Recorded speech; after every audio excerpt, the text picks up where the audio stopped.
भाग्य है। जी हाँ, यहाँ पर हीरो ही हीरोइन की सगाई की तैयारियां कर रहा है। नहीं नहीं, एक दूसरे से इनकी सगाई नहीं हो रही, हीरोइन की किसी और से सगाई हो रही है और हीरो जो है वो तैयारियां कर रहे हैं। लेकिन उन्हें ये नहीं पता कि आज जिस तरह हीरोइन की गले पड़ी है माला उनके, कल को हीरोइन भी उन्हीं के गले पड़ने वाली है। मेरा मतलब है कि उन्हीं के हिस्से आने वाली है।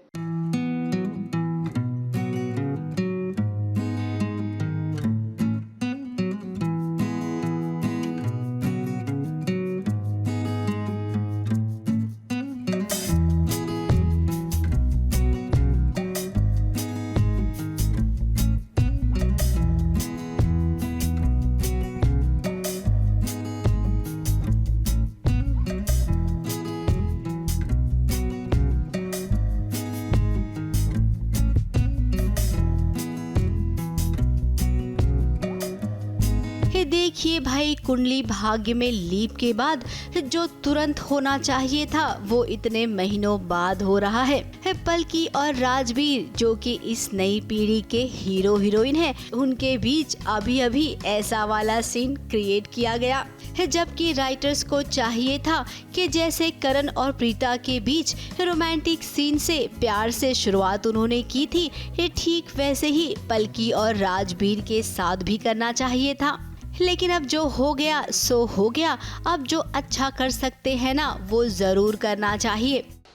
ये मोमेंट जब भी पलकी और राजवीर साथ आते तो कहीं ना कहीं ये मोमेंट बनते हैं। एंड आज फिर से एक ऐसा मौका आया जहाँ पर ये मोमेंट बन गया हम दोनों के बीच में, जहाँ पर कई सारी अनकही चीज़ें हम महसूस कर सकते हैं। तो बस ये एक छोटा सा उसका एक ग्लिम्स था। वैसे आपको बता दें, यहाँ पर सजावट तो पलकी की सगाई की तैयारियों की चल रही है। जहाँ पर राजवीर भी आया है, उसने सोचा पलकी की थोड़ी मदद कर देता हूँ, लेकिन मदद करने के चक्कर में इनके बीच तो नैन मटक्का शुरू हो गया। वैसे दोनों के दिल में एक दूसरे के लिए सॉफ्ट कॉर्नर है, तभी तो ये इस तरह से एक दूसरे को देखे जा रहे हैं।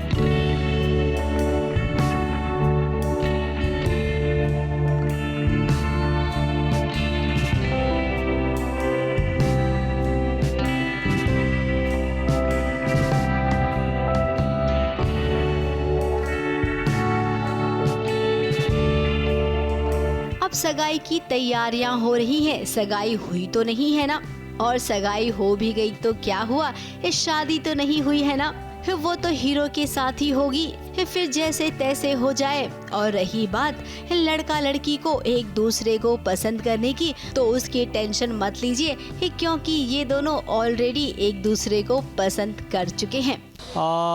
राजवीर के साथ सगाई हो सकती है, नहीं है तो अभी पता नहीं है और आगे देखने मिलेगा। लेकिन पलकी को भी कहीं ना कहीं कुछ ना कुछ महसूस हो रहा है, वो पलकी की आंखों में नज़र आता है। बट ये बात अब कहाँ तक पहुँचती है ये आगे के एपिसोड्स में ही पता चलेगा। बस अब यहाँ पर प्रीता मासी का साथ चाहिए इन दोनों को, फिर देखिए आगे क्या क्या होता है। मुंबई से बॉबी मंधानी और प्रथमेश शानबाग के साथ एबीपी न्यूज रिपोर्ट।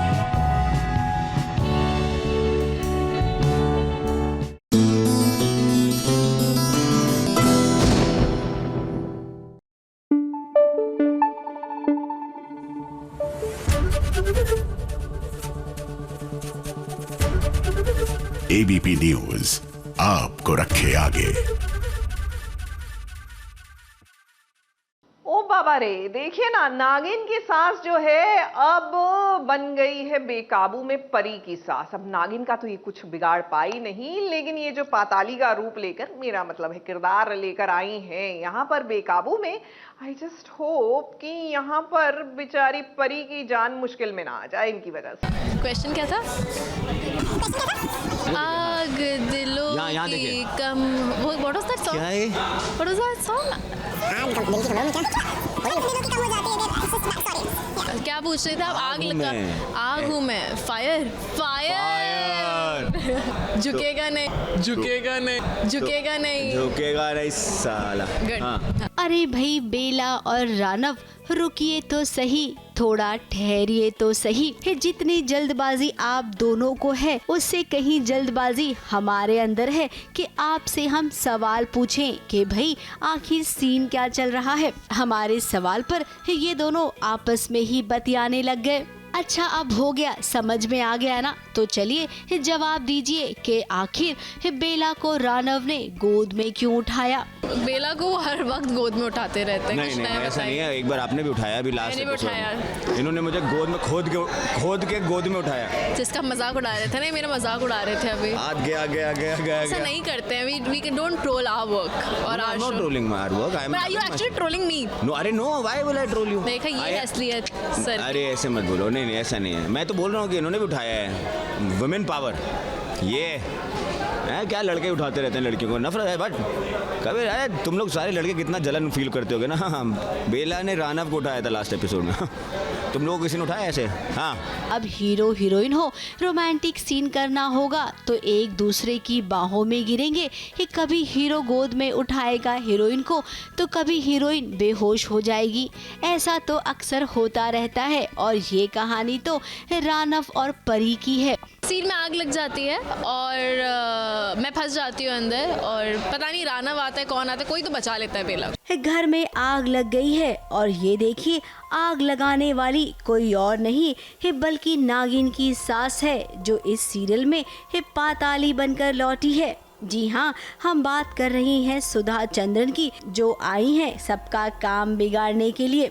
अब नागिन में जो हासिल नहीं हुआ वो यहाँ पर हासिल करने आई हैं। पाताली जहाँ पर भी जाती है वहाँ तो आग लगाती ही है।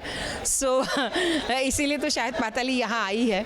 एक तरफ यामिनी, दूसरी तरफ पाताली, ये दो खलनायिका इस शो में देखने मिलेंगी आप सबको। वहीं इस अफरा तफरी के बीच आपको ये भी समझ में आ जाएगा कि अब कहानी में बहुत कुछ ऐसा होने वाला है जिसकी कल्पना भी आप सबने नहीं की थी। रानव और परी, इनके बीच प्यार की शुरुआत हो गई है। शायद आप सबने कहानियों में पढ़ा होगा राक्षस और परी की प्यार की कहानी कैसी होती है।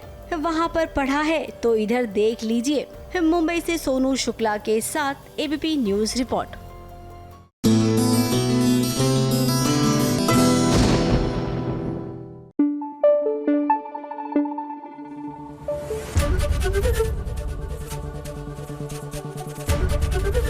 एबीपी न्यूज आपको रखे आगे।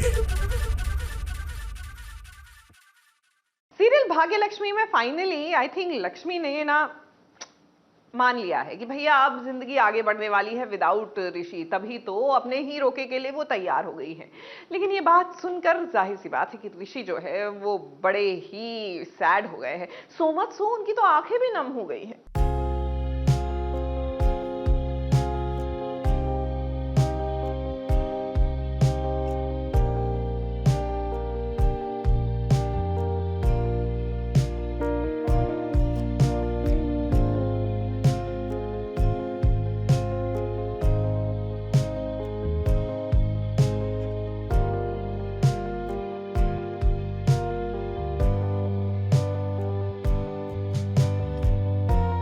दिल बिल्कुल नहीं चाहता है कि वो किसी के साथ रोका करने के लिए तैयार हो। लक्ष्मी के नाम के साथ विक्रांत का नाम जुड़े, ये तो खुद लक्ष्मी भी नहीं चाहती है। लेकिन अब लक्ष्मी है वो ये भी तो चाहती है कि घर में सब खुश रहे, ऋषि भी खुश रहे, मलिष्का और ऋषि की शादी हो जाए, जिसके लिए इन दोनों के बीच में से हट जाए लक्ष्मी। इसीलिए तो वो विक्रांत के साथ शादी करने को तैयार हुई है। आज वो अपने रोके के लिए तैयार हो रही है। जब अचानक से उसके सामने ऋषि आया तो देखिए दोनों कैसे इमोशनल से हो गए। दोनों जानते हैं कि वो एक दूसरे से प्यार करते हैं, इसके बावजूद क्यों ऐसा फैसला लिया गया।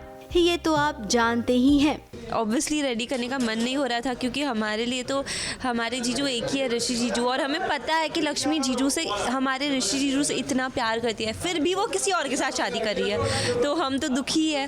और दी ऐसी है ना, आप सब लोग को पता है अब लक्ष्मी दी कैसी है, वो ऐसी है कि वो खुद को सैक्रिफाइस कर देगी लेकिन दूसरों को खुश रखेगी। तो अभी भी वो वही कर रही है, दूसरों को ही खुश रख रही है, खुद को तो खुश रख ही नहीं रही है। जब लक्ष्मी के करीब आता है ऋषि, ये देखकर सबको अच्छा लगता है। शालू और वानी को देखिए, वो भी आज तकलीफ में है, लेकिन जैसे ही उन्होंने अपने ऋषि जीजू को देखा, उन्हें थोड़ी सी राहत मिली कि शायद अब ऋषि जीजू लक्ष्मी से कह देंगे कि ये रोका मत करो। लेकिन ऋषि ने भी ऐसा कुछ कहा नहीं, उसने तो ये कह दिया कि आज से मैं तुम लोगों का जीजू नहीं हूँ। ऋषि जीजू ने हमें बोला कि आज से तुम लोग हमें जीजू मत बोलो, और कभी कभी हम वो बातें बोलते जो हम मीन नहीं करते, बट ऋषि जीजू दी के लिए कि दी मूव ऑन हो, हम जीजू से मूव ऑन हो, उस वजह से वो हमसे कह रहे कि आज के बाद तुम हमें जीजू मत बोलो, लेकिन वो भी काफ़ी दुखदायक है। फिलहाल ऋषि और लक्ष्मी दोनों दुखी हैं, करे तो क्या करें। कुछ नहीं, अब रोके के लिए तैयार हुई हो तो रोका कर लो, इससे ज्यादा हम क्या बोले। जो फैसला आपने लिया है ना लक्ष्मी, वो फैसला बिल्कुल भी ठीक नहीं है। ऋषि ने कितनी बार अपने प्यार का इजहार आपसे कर दिया, फिर आपको जमाने के बारे में सोचने की जरूरत ही नहीं पड़नी चाहिए। हमें जो कहना था वो हमने कह दिया, बाकी आपकी मर्जी। मुंबई से प्रिया धवड़े के साथ ABP news report.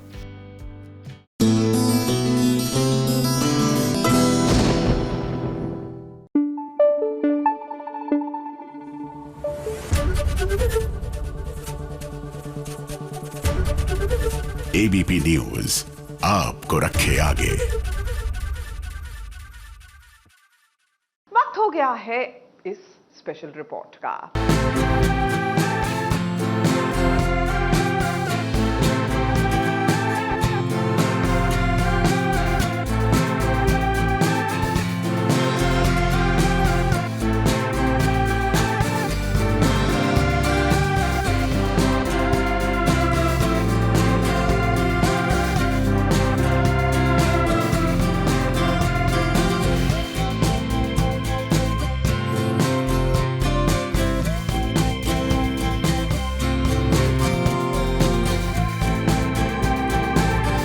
Red carpet पर सितारों का जलवा तो काफी देखा होगा, लेकिन आज ब्लू कार्पेट पर सितारों की दहाड़ नजर आएगी। तो सबसे पहले बात करते हैं सोनाक्षी सिन्हा की, जो अपनी डेब्यू सीरीज दहाड़ की स्क्रीनिंग पर काफी खुश नजर आई। इनकी मेहनत और मशक्कत 12 मई को अमेज़न प्राइम वीडियो पर दिखाई देगी। सोनाक्षी जैसे ही पहुंची ब्लू कार्पेट पर, उनका उत्साह बढ़ गया, और जब अपने कलाकारों से मिली तो मानो उन्हें और हौसला मिल गया हो। कैमरे के सामने उनकी टीम ने काफी पिक्चर क्लिक करवाई।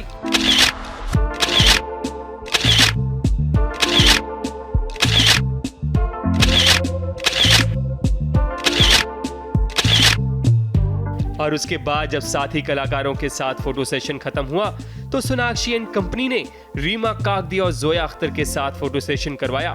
फोटो क्लिक करवाने का सिलसिला यही नहीं थमा, बल्कि चलता ही रहा, क्योंकि उसके बाद जब फरहान अख्तर की एंट्री हुई तो सभी ने मिलकर फरहान के साथ मीडिया के सामने फिर रूबरू हुए।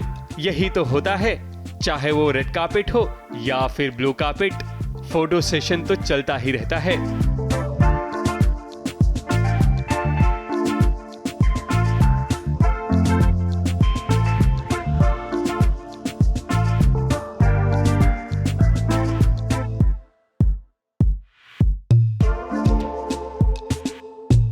ब्लू कार्पेट की सबसे खास बात आपको बताते हैं, और बात यह है कि गुलशन जब रेड कार्पेट पर पहुंचे तो अपने नेल पेंट को फ्लॉन्ट करते हुए नजर आए, जिसे वो बड़े शौक से दिखा रहे थे, क्योंकि ये गुलशन का स्टाइल है तो फ्लॉन्ट करना तो बनता है। दहाड़ की स्क्रीनिंग पर अपने तो अपने होते ही हैं, लेकिन दोस्त भी पहुंचे। हुमा कुरैशी और सोनाक्षी की दोस्ती तो आप देख सकते हैं कि इन दोनों कितना एक दूसरे की रिस्पेक्ट करते हैं और एक दूसरे के काम को सराहते हैं। वहीं हुमा के अलावा श्वेता त्रिपाठी भी पहुंची, जो अपनी क्यूट सी स्माइल से सभी का दिल जीत रही थीं। इनके अलावा और भी सितारों ने अपना जलवा बिखेरा। OTT जगत के सितारों के साथ टीवी कलाकार भी नजर आए, जिनमें सनाया ईरानी अपनी करीबी दोस्त दृष्टि धामी के साथ नजर आई, तो वहीं कृतिका कामरा को भी देख लीजिए, जो ब्लू कार्पेट पर बड़ी कॉन्फिडेंट लग रही थीं। सोनाक्षी सिन्हा का किरदार सीरीज दहाड़ में काफी दबंग है।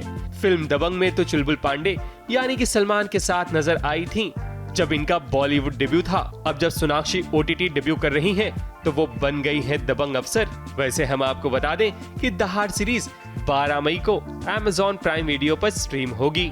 मुंबई से कैमरामैन रवि पंचाल के साथ ABP न्यूज रिपोर्ट।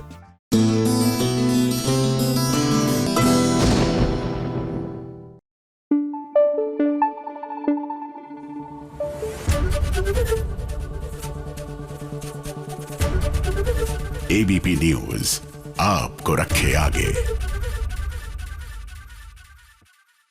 आप आज बहुत अच्छी तरह से तैयार होकर आई हैं और लग रहा है कि आप मुख्यमंत्री हैं। इसके लिए स्पेशल कुछ स्पा में गई थी? इस स्पा में? मंत्रालय के पास जो स्पा है। नहीं, स्पा में नहीं, ये क्या बोलते हैं, ये खानदानी खूबसूरती है। लेकिन फिलहाल हम आपको दिखाना चाहते हैं एक ऐसी स्टोरी जहां पर प्रिया की तरह एक लड़की बहुत सुंदर तरीके से तैयार हुई है।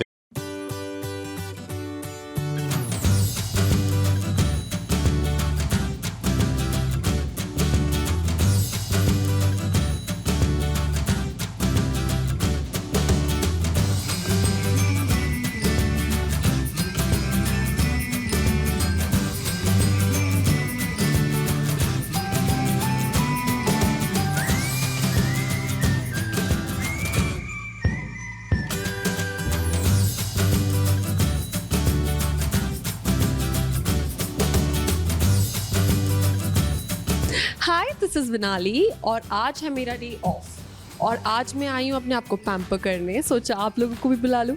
आइए मिलके साथ बिताते हैं ये अमेजिंग डे।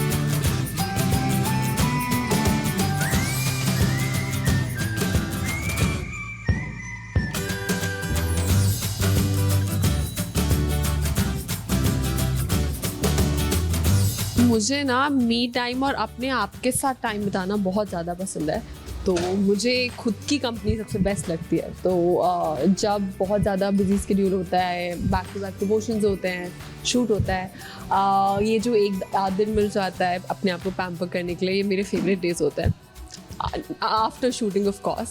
इनफैक्ट ये बहुत इंपॉर्टेंट है, पसंद होना तो दूसरी बात है, बहुत इंपॉर्टेंट है ब्रेक लेके अपने आप को रेस्ट देना और पैम्पर करना। मैं एक बहुत ही मतलब I am someone who is a lot into styling, तो मुझे हर बार नए स्टाइल्स ट्राई करना बहुत अच्छा लगता है।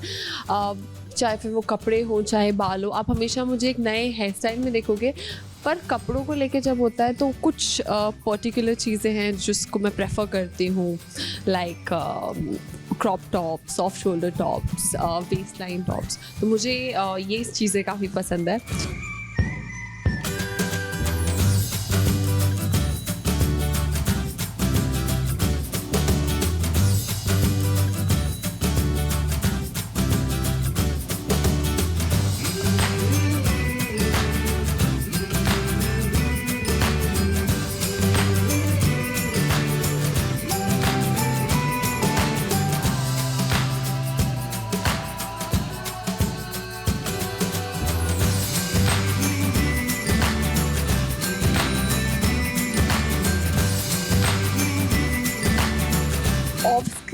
और मेनली जब मैं शूट नहीं कर रही होती हूँ और days are really like basic, तब मैं बिल्कुल जैसे कि आपने कहा बिल्कुल basic boring, not boring actually, but हाँ रखना प्रेफर करती हूँ। आज भी मैंने नील पे नहीं लगवाया, I want to give them a rest. मैंने एक्सटेंशंस लगवाए थे, वो हटवाए।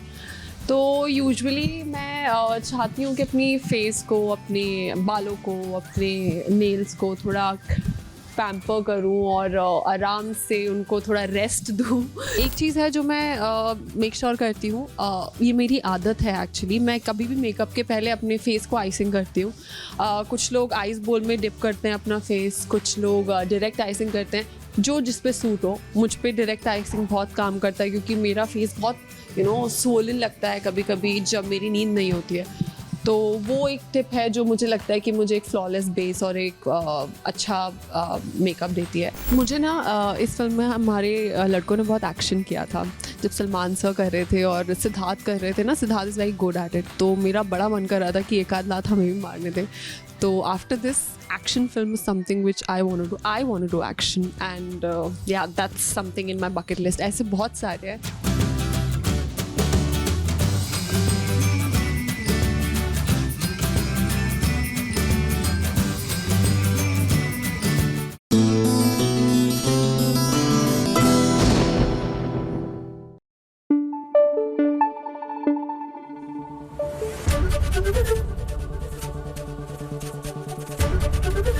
एबीपी न्यूज आपको रखे आगे। Well, talking about exclusive stuff, तो भैया ये जो स्टोरी आप देखने वाले हैं ना, ये भी आपको देखने को मिलेगी सिर्फ यहाँ और कहाँ। और प्लीज इसका इंतजार शाम को सीरियल देखते हुए तो बिल्कुल मत कीजिएगा, क्योंकि मैंने कहा ना ये एक्सक्लूसिव है जो सिर्फ आपको सास बहू और साजिश में ही देखने को मिलेगी। तो यहाँ नहीं देखा तो कहीं नहीं देखा। जी हाँ, देखिए मर्ज तेरी मेरी डोरिया का और गुम है किसी के प्यार का। बाबा, मम्मा कब आएंगी? वो कहाँ पर है?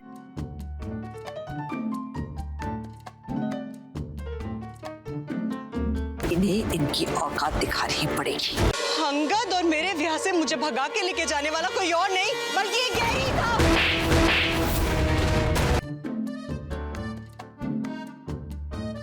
सीरियल्स में हाई पॉइंट आते रहते हैं, मगर उसे कैसे 2-4 एपिसोड तक खींचा जाता है ये देखिए। अल्लाह करे कि आपकी बहुत लंबी उम्र हो और आपको दुनिया की हर खुशी। अब देखिए ना, इस सीरत बुधवार की रात को ही साहिबा के घर पहुंची थी गैरी का राज खोलने, मगर उसकी एंट्री पर ही एपिसोड को रोक दिया गया। साहिबा के कहने पे आई हो ना तुम? जो भी कहना सुनना है ना बाद में, निकलो यहाँ से। बस गैरी, बस गैरी, बस। गुरुवार के एपिसोड में सीरत के मुंह से पूरा सच तो निकला ही नहीं, क्योंकि जब भी डायलॉग बोलती बीच में चींची चींची चींची चींची संगीत बजता। तुम्हारा ना सारा खेल जान गई हूँ मैं गैरी, लेकिन अब तुम्हारा खेल खत्म।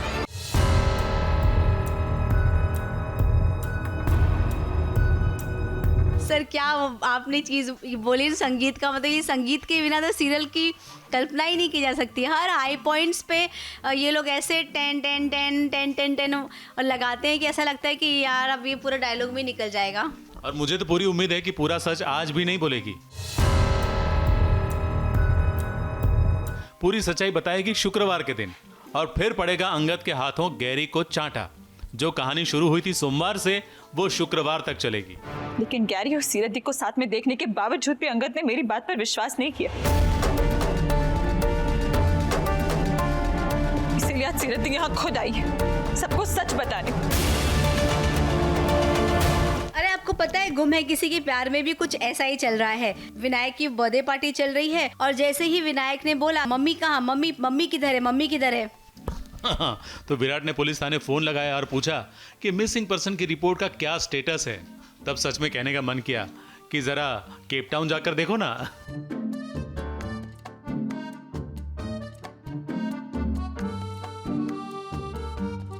हाँ सर, क्या बात पकड़ी आपने, क्योंकि मम्मी तो वहीं जा रही है ना। खैर सीरियल को ऐसे ही खींचा जाता है। आई एम श्योर वीनू का बर्थडे भी 2-4 दिन तो चलेगा ही, क्योंकि काकू का डायलॉग सुनिए, उनके डायलॉग पर अब सही की बहस भी होगी और हाँ वो वाला म्यूजिक भी तो बजेगा। इसे तो खुद यहाँ नहीं आना चाहिए था, लेकिन ये बेशर्म सत्या को भी साथ में ले आई। हमें इनकी औकात दिखानी पड़ेगी। तो यही आइडिया होता है, एक डायलॉग और बीच में लंबा म्यूजिक, बाकियों के रिएक्शन।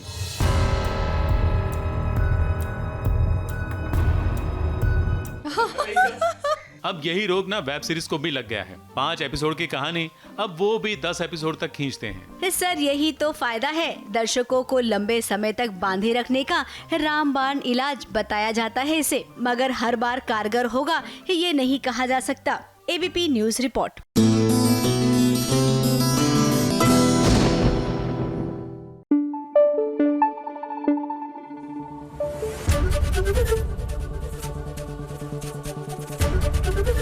एबीपी न्यूज आपको रखे आगे। भैया हमें तो बरसों से पता है ये कुमकुम वालों का स्केड्यूल। जी हाँ, इनकी लाइफ में कब कौन कहाँ जाता है, कितने दिन के लिए जाता है, ये तो हमें कंठस्थ हो चुका है, यानी कि हम याद कर चुके हैं। लेकिन ये जो नए वाले अक्षय आए हैं ना, इनको भी अब जाकर इस बात का पता चल ही गया है फाइनली। चलिए, देर आए दुरुस्त आए, एंड फाइनली ही नोज कि भैया होने क्या वाला है कहानी में, क्योंकि हमें तो बरसों से पता है।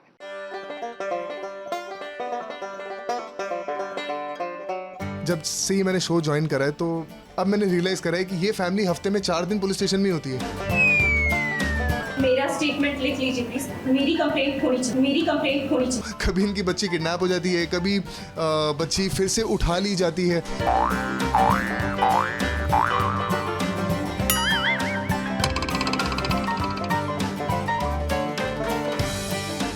वाह अक्षय, मानना पड़ेगा इतने कम दिनों में आपने कितना सही पहचान लिया है कुमकुम भाग्य के परिवार वालों को। अब यहाँ पर तो अक्सर यही होता है, किडनैपिंग, मारा मारी, चोरी करना और उसके बाद जेल जाना। इसके अलावा तो कहानी आगे बढ़ती ही नहीं है। हफ्ते में 4 दिन क्या, पूरा हफ्ता ही जब ट्रैक चलता है ना जेल का, तब ये सब आपको जेल में ही मिलेंगे। जब से ही मैंने शो ज्वाइन करा है तो अब मैंने रियलाइज़ करा है कि ये फैमिली हफ्ते में 4 दिन पुलिस स्टेशन में होती है। तो कभी इनकी बच्ची किडनैप हो जाती है, कभी बच्ची फिर से उठा ली जाती है। तो अभी जैसे हम लोगों ने एक सीक्वेंस किया था जहाँ खुशी को गुंडे उठा के ले गए थे और हम लोगों ने सब ने ढूंढा उसको और फिर हम उसे लेकर आए। फिर वो एक ऑर्फनेज में गई, अब वहाँ से वो मिसिंग है। तो प्राची और मैं जाते हैं, जाके देखना चाहते हैं कि कहाँ पर है खुशी, और हमें पता चलता है कि खुशी ऑर्फनेज में है ही नहीं। तो घबरा जाते हैं कि बच्ची कहाँ चली गई। तो हम लोग फिर से पुलिस स्टेशन आए हैं कंप्लेंट कराने, क्योंकि हमें लग रहा है कि वो फिर से किडनैप हो गई। अब देखिए, अनाथ आश्रम से खो गई है खुशी। अक्षय और प्राची खुशी से मिलने गए थे। जब उन्हें पता चला कि वो तो वहाँ है ही नहीं, फिर बेचारे करते तो क्या करते, सिर्फ उन्हें पुलिस थाना नजर आया और देखिए वो आ गए रपट लिखाने के लिए। अब प्राची को कौन बताए कि खुशी गायब नहीं हुई है, बल्कि उसे रणबीर लेकर गया है। बेचारा अक्षय प्राची को परेशान देख नहीं सकता है, इसीलिए वो भी चाहता है कि जल्द से जल्द खुशी मिल जाए। ये एक वन साइडेड लवर है, एक तरफा प्यार है इसका, जो प्राची है उसको दुखी नहीं देख सकता और उसके लिए कुछ भी करता रहता है। तो आई थिंक हाँ, मैं कोशिश ज़रूर करूँगा कि मैं खुशी को उसकी लाइफ में ला सकूँ, ताकि क्योंकि मैं चाहता हूँ कि प्राची खुश रहे, और अगर वो खुशी से खुश है तो मैं पूरी कोशिश करूँगा कि मैं खुशी को उसके पास ला सकूँ। अब अक्षय, प्राची की खुशी तो खुशी के साथ है और रणबीर के साथ। आपको ना एक बात और समझ लेनी चाहिए कि आप ना इन तीनों के बीच आ रहे हैं। वैसे आपकी गलती है भी नहीं, क्योंकि आपको तो पता ही नहीं है कि प्राची और रणबीर शादीशुदा हैं और खुशी उनकी बेटी है।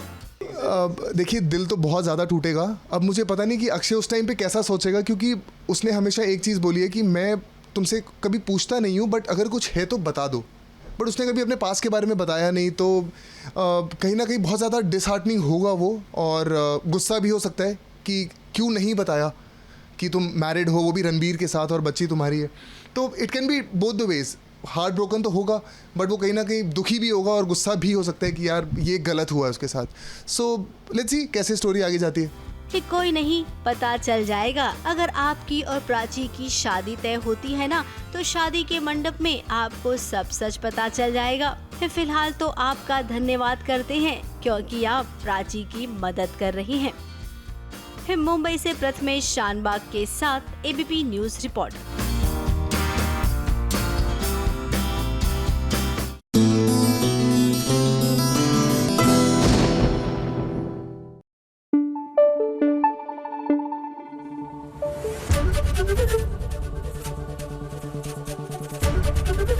एबीपी न्यूज आपको रखे आगे।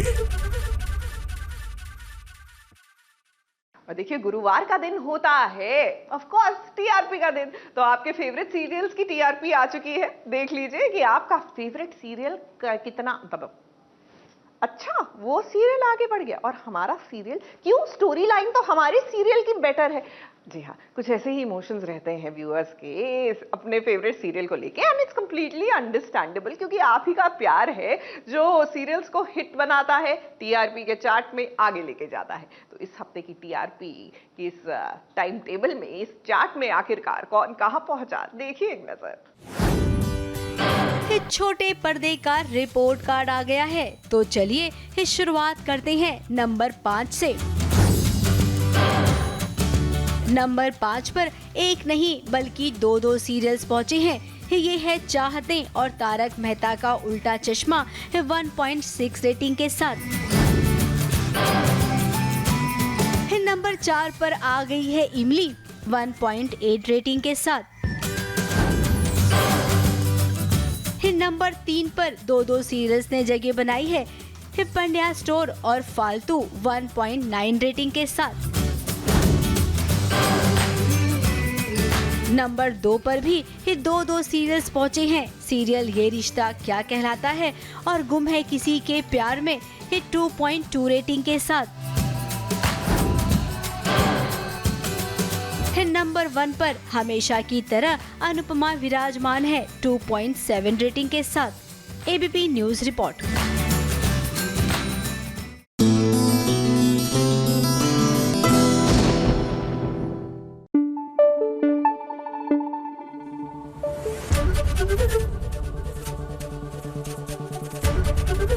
एबीपी न्यूज आपको रखे आगे। तो पहली बात तो आपको फियर फैक्टर खतरों के खिलाड़ी पे जाने के लिए बहुत congrats. Thank you so much. और कितनी एक्साइटेड है आप इस शो के लिए? देखिए, एक्साइटमेंट तो बहुत है, साथ ही साथ नर्वसनेस भी बहुत है, क्योंकि इंडिया का number 1 and the only stunt based reality show है। तो बहुत सालों से कोशिश कर रही थी कि कभी तो मौका मिले खतरों के खिलाड़ी करने का, और फाइनली ये मौका मिला है। तो यस, एक्साइटमेंट भी है, नर्वसनेस भी है। I just pray and wish के सब कुछ ठीक से हो जाए और मैं ट्रॉफी लेके आ जाऊँ यहाँ पे। तो हम बात करते हैं अभी कि ऐसा कौन सी चीज़ है जो आपको सबसे ज़्यादा फियर एक फैक्टर रहती है, आपकी एक फियर फैक्टर जो है? आई थिंक मुझे हर चीज़ से डर लगता है। ऐसी कोई चीज़ नहीं है जिससे मुझे डर नहीं लगता, लेकिन ये बात ज़रूर कहना चाहूँगी कि डेयरिंग तो मैं हूँ, डेयरिंग बाज तो मैं हूँ, और मैं हर वो स्टंट करूँगी जिससे मुझे डर लगता है, चाहे वो फिर वाटर रिलेटेड स्टंट हो या हाइट से रिलेटेड स्टंट हो या रेप्टाइल्स, क्रीपी क्रॉलीज हो। बेसिकली मुद्दा यही था ये शो करने का कि मुझे अपने डर को ओवरकम करके, अपने फियर को ओवरकम करके मैं कैसे चीज़ें करती हूँ। तो मुद्दा ये है और वही होने वाला है। सो आई एम रियली एक्साइटेड। और हम सब की लाइफ में कोई ऐसा ना होता है कि मतलब जब भी हम लोग को सबसे ज़्यादा डर लगे, हम उस इंसान को सबसे ज़्यादा याद करते हैं, चाहे वो किसी की मॉम हो, डैड हो। आपके इसमें कौन है? मेरे मुँह से तो सबसे पहले कुछ होगा तो मम्मी यही निकलेगा, मम्मी डैडी यही निकलता है। तो हाँ, मम्मा पापा को बहुत याद करने वाली हूँ मैं, आई थिंक। और ऐसी कौन सी चीज़ है जो आप अपने पास रखना चाहते हो इस शो के दौरान, जो आपको वापस से मोटिवेट करे, आपको स्ट्रेंथ दे?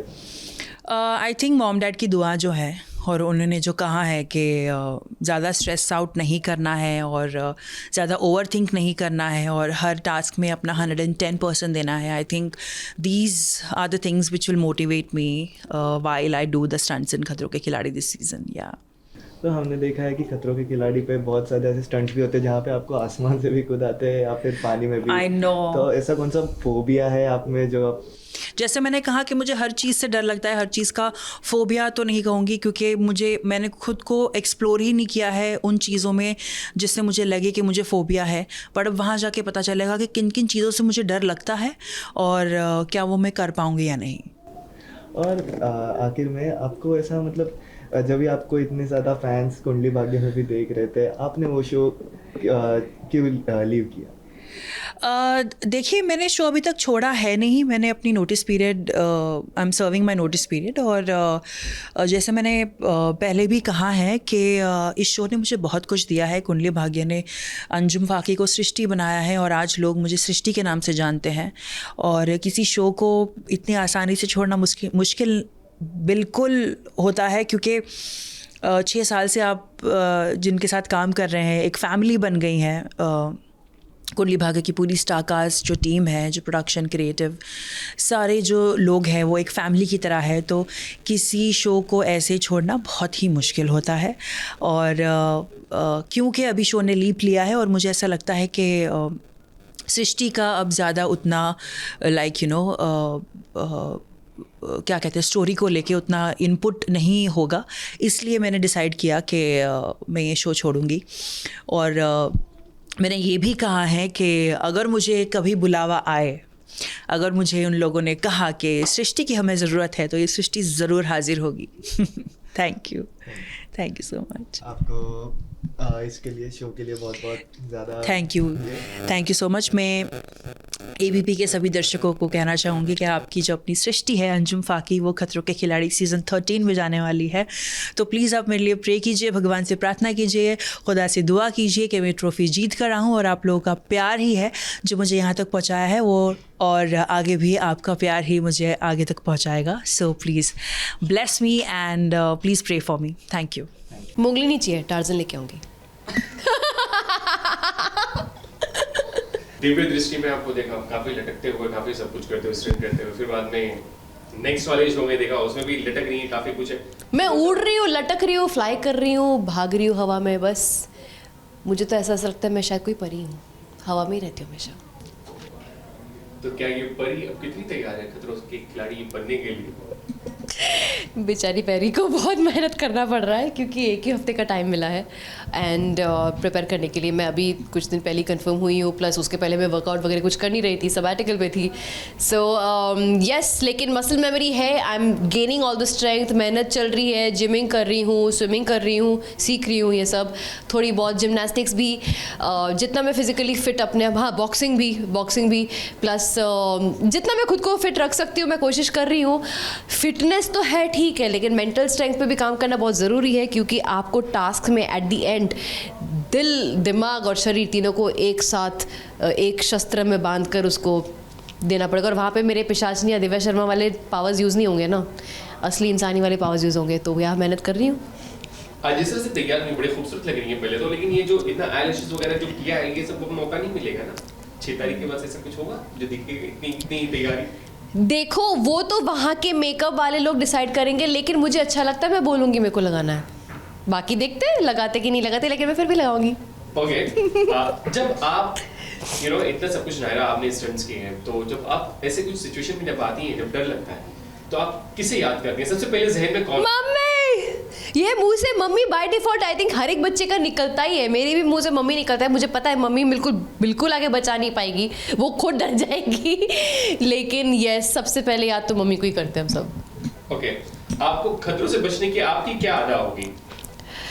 यार कोई अदा वदा काम नहीं करने वाली यहाँ पे, क्योंकि मैं हूँ तो इंसान at the and. I mean हाँ, इंसानों की भी अदा यूज़ होती है, बट ये एक रफ एंड टफ वाला कंपटीशन है। यहाँ पे सिर्फ आपका कैलिबर, आपका दिल, आपका दिमाग, आपका शरीर, आपकी स्ट्रेंथ, आपका मेंटल प्रेजेंस ऑफ माइंड, यही काम आने वाला है। और यही अदाओं से मैं कोशिश करूँगी कि आप सब लोग